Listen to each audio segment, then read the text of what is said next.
दोस्तों, आज हम बात करने जा रहे हैं टाइटैनिक के उस जहाज के बारे में जिसके डूबने से पूरी दुनिया में हड़कंप मच गया था। क्या कारण था कि टाइटैनिक जब डूब रहा था तब ऐसी रहस्यनुमा घटना घटी थी जिसके बारे में आज तक लोग बात करते हैं। क्या कारण था कि बहुत सारे सुरक्षा उपकरणों को लेकर के चलने वाला जहाज बेहद ही रहस्यनुमा तरीके से डूब गया था। इन सभी रहस्यों को जानने के लिए इस वीडियो को विस्तार से देखना। कौन नहीं जानता कि टाइटैनिक दुनिया का सबसे बड़ा जहाज था जो समुद्र की एक ऐसी त्रासदी का शिकार हो गया था, एक ऐसी रहस्यनुमा घटना का शिकार हो गया था जिसको सालों तक कोई पता नहीं लगा पाया था। आज हम उन सभी रहस्यों के बारे में पर्दा उठाएंगे इस वीडियो में। तो चलिए शुरू करते हैं। लेकिन आगे बढ़ने से पहले अगर आप इस चैनल में नए हो तो चैनल को सब्सक्राइब कर दीजिए और वीडियो को लाइक कर दीजिए। तो चलिए शुरू करते हैं। टाइटैनिक डूबने के 110 साल के बाद भी कायम है ये 4 रहस्य। ठीक 110 साल पहले टाइटैनिक एक अंधेरी रात के वक्त एक आइसबर्ग से टकरा गया था। उस वक्त अधिकांश यात्री नींद के आगोश में थे। हादसे के वक्त टाइटैनिक 41 किलोमीटर प्रति घंटे की रफ्तार से इंग्लैंड के साउथ मैम्पटन से अमेरिका के न्यूयॉर्क की ओर बढ़ रहा था और महज 3 घंटे के अंदर 14 और 15 अप्रैल 1912 की दरमियानी रात में टाइटैनिक अटलांटिक महासागर में समा गया।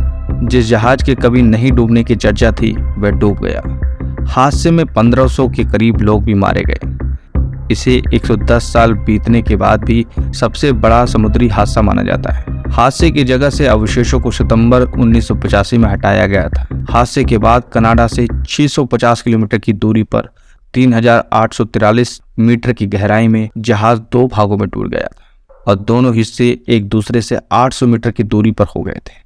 इस हादसे के 110 साल बाद भी आज भी इस हादसे को लेकर रहस्य बना हुआ है। हमने कई सारे वीडियोस, इंटरव्यूज, विशेषज्ञों की इंटरव्यूज, मैगजीन्स को खंगाला और हमने इन रहस्यों को जानने की कोशिश की है। तो चलिए जानते हैं उन सभी रहस्यों के बारे में। कहा जाता है ये जहाज कभी डूब नहीं सकता था। इस विशालकाय जहाज के बारे में कहा गया था कि ये डूब नहीं सकता, ईश्वर भी इसे डुबा नहीं सकते। इस भरोसे की अपनी वजह भी थी।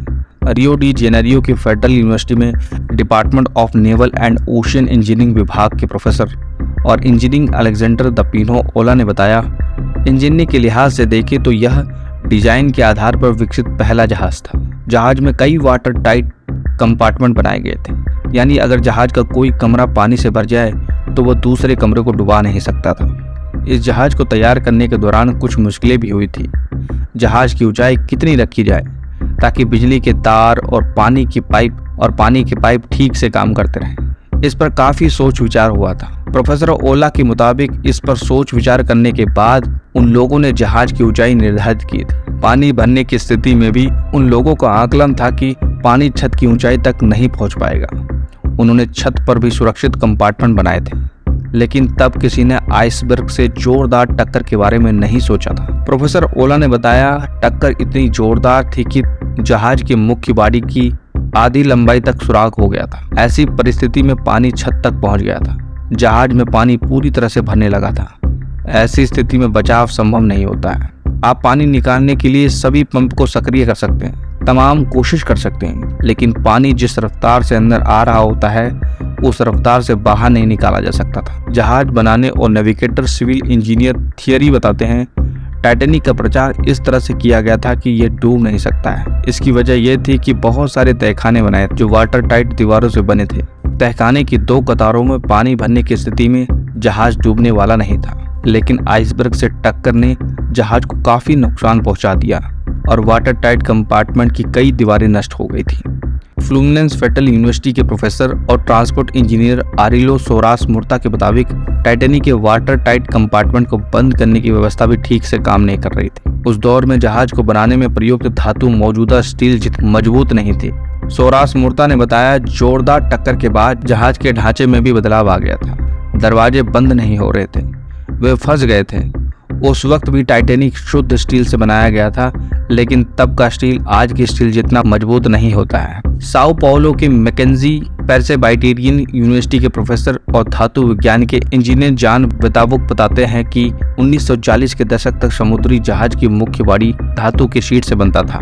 हालांकि बाद में इन जहाजों की मुख्य बॉडी बनाने में धातुओं को पिघलाकर इस्तेमाल किया जाने लगा। बेताबुक बताते हैं कि तब से लेकर के अब तक तकनीक और सामग्री काफी बदल गई है। अब धातु को पिघलाकर शीटों को जोड़ा जाता है। स्टील बनाने में भी कार्बन का इस्तेमाल कम होने लगा है और मैगजीन का इस्तेमाल बढ़ने लगा है। आज का स्टील बहुत ज्यादा मजबूत होता है। वैज्ञानिकों के मुताबिक आज के समुद्री जहाज पानी, समुद्री लहरों के उतार चढ़ाव, समुद्री तूफानों से तालमेल बिठाने में कहीं ज्यादा सक्षम होते हैं। अब बात करते हैं दूसरे रहस्य के बारे में, ब्लू बैंड हासिल करने की होड़।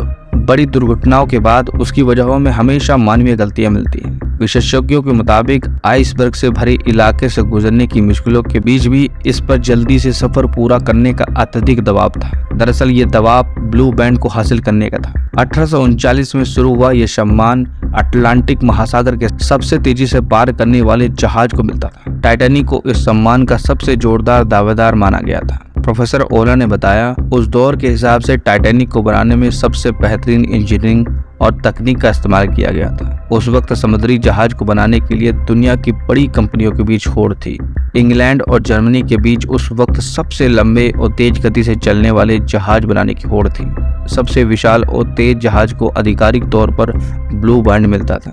किसी भी जहाज के लिए उपलब्धि हासिल करने के लिए पहली यात्रा को सबसे अहम माना जाता था। ओला के मुताबिक पहली यात्रा के वक्त जहाज की स्थिति सबसे बेहतर होती है। पहली यात्रा में जहाज सबसे तेज गति को हासिल कर सकता है और टाइटैनिक ने भी तेज गति हासिल करने की कोशिश की थी। इस हादसे में जो लोग बचे थे उनमें कई लोगों ने बताया कि जहाज के कैप्टन को रास्ते में आसपास के इलाकों में हिमखंड होने की सूचना मिल गई, लेकिन उन्होंने जहाज की गति धीमी नहीं की क्योंकि वे अटलांटिक महासागर को सबसे तेज गति से पार करने के लक्ष्य को हासिल करना चाहते थे। अब बात करते हैं तीसरे रहस्य के बारे में। टाइटैनिक अकेला नहीं था।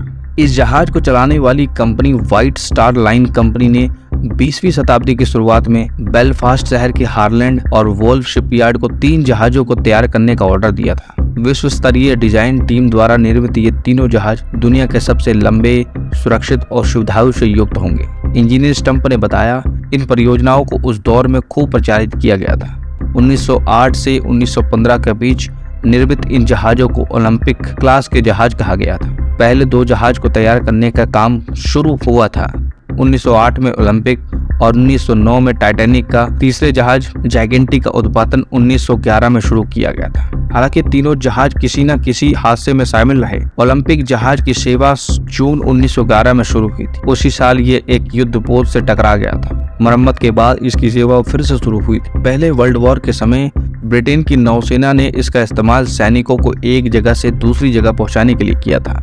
1918 में ये एक जर्मनी पनडुब्बी से टकरा गया था। मरम्मत के बाद 1920 से फिर इसका इस्तेमाल शुरू हुआ। पुराने और भरोसेमंद माने जाने वाले इस जहाज का इस्तेमाल 1935 तक किया गया। टाइटैनिक ने अपनी पहली यात्रा 10 अप्रैल 1912 को शुरू की थी। साउथहैम्पटन बंदरगाह के बाहर ये एक अन्य जहाज से टकराते टकराते बचा था। 14 अप्रैल को यह ऐतिहासिक हादसे का शिकार हो गया। जायगेंटिक का भी बहुत इस्तेमाल नहीं हुआ। इसका नाम बदलकर ब्रिटानिक कर दिया गया था। ब्रिटिश नौसेना ने इसे पहले वर्ल्ड वॉर के दौरान अस्पताल में तब्दील कर दिया था। ये जहाज नवंबर 1916 में डूब गया था। अपने समय में ये तीनों जहाज काफी विशालकाय थे, लेकिन आज की तुलना में ये बहुत छोटे कहे जाएंगे। टाइटैनिक की लंबाई 296 मीटर थी। चालक दल और यात्रियों को मिलाकर इस पर करीब 3300 लोगों को ठहरने की सुविधा थी। आज की सबसे बड़े समुद्री यात्रियों का जहाज वंडर ऑफ द सी है, जो 362 मीटर लंबा है और इस जहाज पर चालक दल के 2300 सदस्यों के साथ 7000 यात्री यात्रा कर सकते हैं। अब बात करते हैं चौथे रहस्य के बारे में। इतनी मौतों की वजह क्या थी? टाइटैनिक हादसे में करीब 1500 लोगों की मौत हुई थी। इसके बाद समुद्री जहाजों की सुरक्षा व्यवस्था को बेहतर करने की कोशिश शुरू हुई। समुद्री जहाजों की सुरक्षा के लिए इस हादसे के बाद से रडार जैसे उपकरणों का इस्तेमाल शुरू किया गया। प्रोफेसर ओला बताते हैं कि द्वितीय विश्व युद्ध के बाद ही रडार का इस्तेमाल शुरू हुआ था। इससे पहले सब कुछ देखने पर निर्भर था। एक नाविक को उस ऊंचाई पर बैठाया जाता था जहां वे सामने आने वाली हिमखंड वगैरह को देखकर अलर्ट कर सके। यही तरीका था। जहाज की तेज गति से चलने की स्थिति में ये सुरक्षित नहीं था। टाइटैनिक हादसे की सुरक्षा के प्रावधानों पर जोर दिया गया। टाइटैनिक हादसे में बहुत सारे लोगों की मौत इसलिए हुई थी क्योंकि उनके लिए लाइफ बोट नहीं थे। प्रोफेसर ओला बताते हैं कि ये जहाज कभी डूब नहीं सकता है। इस धारणा के चलते जहाज में आधे ही लाइफ बोट रखे थे। वही मूर्ता ने बताया, समुद्री जहाजों के लिहाज से यह हादसा एक अहम पड़ाव साबित हुआ। समुद्री जहाजों की सुरक्षा को लेकर संस्थागत ढांचा बनाया गया। निर्माण के दौरान सुरक्षा मापदंडों को ख्याल रखा गया। उसको लगातार बेहतर करने की योजना पर काम किया गया। आज के समय में रडार और सोनार तो काफी पहले आइसबर्ग का पता लगा लेते हैं। आज समुद्री यात्राओं के दौरान समुद्र मैपिंग या समुद्री यात्राओं के चार्ट सब कहीं ज्यादा आधुनिक रूप में मौजूद हैं। तो ये सभी रहस्य हमने आज इस वीडियो में डिस्कस किए। यही कारण है कि टाइटैनिक जैसे बड़े जहाज को हम बचाने में नाकामयाब रहे। अगर वीडियो आपको अच्छा लगे तो वीडियो को लाइक कर दीजिए और चैनल को सब्सक्राइब कर दीजिए। मिलते हैं अगली बार एक नई वीडियो के साथ।